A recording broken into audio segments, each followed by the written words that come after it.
அதிமுக உறுப்பினர்களுடன் தொடர்பில் இருப்பது பற்றிய கேள்விக்கு அது பரம ரகசியம் என்று முன்னாள் முதலமைச்சர் ஓ பன்னீர்செல்வம் தெரிவித்துள்ளார். தேனி அரசு மருத்துவக் கல்லூரி மருத்துவமனையில் மூணாறு சுற்றுலா பேருந்து விபத்தில் காயமடைந்த மாணவர்கள் சிலர் சிகிச்சை பெற்று வருகின்றனர். அவர்களை ஓ பன்னீர்செல்வம் நேரில் சந்தித்து நலம் விசாரித்தார். பின்னர் செய்தியாளர்களை சந்தித்த அவர் அதிமுக உறுப்பினர்களுடன் தொடர்பில் இருப்பது பற்றிய கேள்விக்கு அது பரம ரகசியம் என்று கூறினார். இந்தியாவின் தலைநகர் டெல்லியில் நடைபெற்ற சட்டமன்ற தொகுதி பொதுத் தேர்தலில் பாரதிய ஜனதா கட்சி 27 ஆண்டுகளுக்கு முன்னால் ஆட்சியை மக்களுடைய அமோக ஆதரவை பெற்று ஆட்சியில் அமர்ந்திருக்கிறது.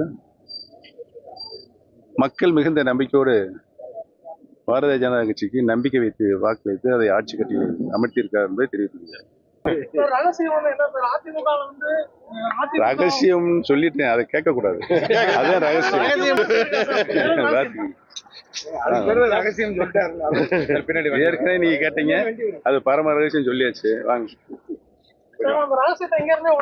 அதெல்லாம் ஒண்ணும் முடியாது.